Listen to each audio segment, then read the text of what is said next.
ये कहानी 1959 की है। उस समय एक नौजवान बिजनेसमैन हुआ करता था।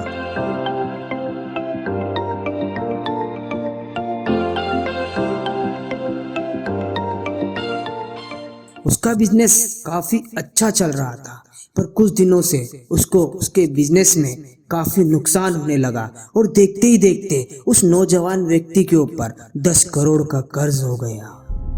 वो काफी निराश और हताश हो गया था। क्या हुआ भाई, इतना उदास क्यों बैठा है? मेरी कंपनी बहुत लॉस में चली गई और मुझ पर 10 करोड़ का कर्ज हो गया यार। क्या बात कर रहा है यार?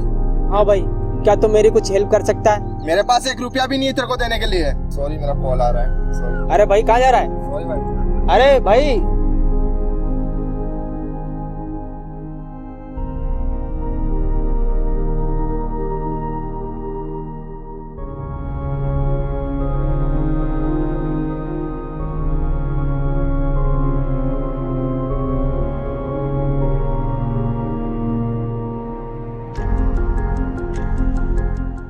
हेलो भाई, मेरी कंपनी काफ़ी लॉस में चल रही है और इस वजह से मुझ पर 10 करोड़ का कर्ज हो गया है। और अगर मैंने कर्ज नहीं चुकाया तो मेरी कंपनी, मेरी सारी प्रॉपर्टी जब्त हो जाएगी।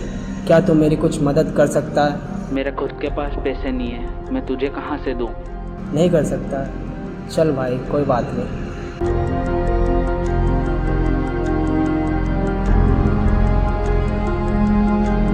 कहीं से कोई राह नहीं सूझ रही थी, आशा की कोई किरण नहीं दिखाई देती थी।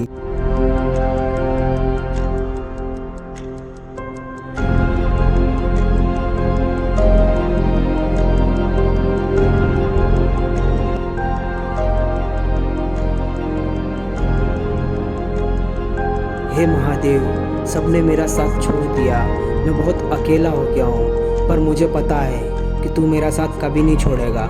ओम नमः शिवाय। एक दिन वो बगीचे में बैठा अपनी परिस्थितियों पर चिंतन कर रहा था। तभी एक व्यक्ति वहां पहुंचे। कपड़े, चेहरे, वो हाव भाव से काफी अमीर लग रहे थे। व्यक्ति ने चिंता का कारण पूछा तो उसने अपनी सारी कहानी बता दी। व्यक्ति बोले, चिंता मत करो, मेरा नाम सुरेश अडानी है। मैं तुम्हें नहीं जानता, पर तुम्हें सच्चे और अच्छे इंसान लग रहे हो, इसलिए मैं तुम्हें 10 करोड़ का कर्ज देने को तैयार हूं।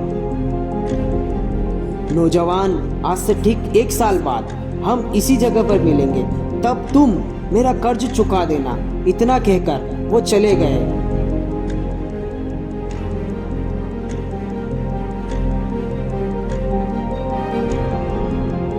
युवक को भरोसा ही नहीं हो रहा था कि उसकी लगभग पूरी मुश्किल हल हो गई। उसके पैरों को पंख लग गए। घर पहुंचकर वो अपने कर्जों का हिसाब लगाने लगा। 1959 की शुरुआत में 10 करोड़ बहुत बड़ी धनराशि होती।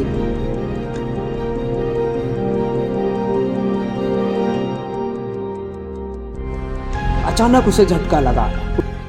वो अनजान व्यक्ति मुझ पे भरोसा कर सकता है, पर मुझे खुद पे भरोसा नहीं है।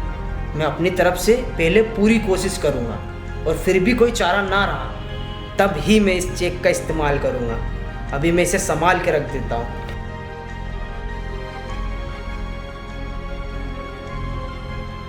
युवक ने खुद को झोंक दिया। बस एक ही धुन थी, किसी तरह सारा कर्ज चुकाकर अपनी प्रतिष्ठा को फिर से पाना है। उसकी कोशिश रंग लाने लगी। कारोबार उभरने लगा, कर्ज चुकने लगे। साल भर बाद वो पहले से भी अच्छी स्थिति में था।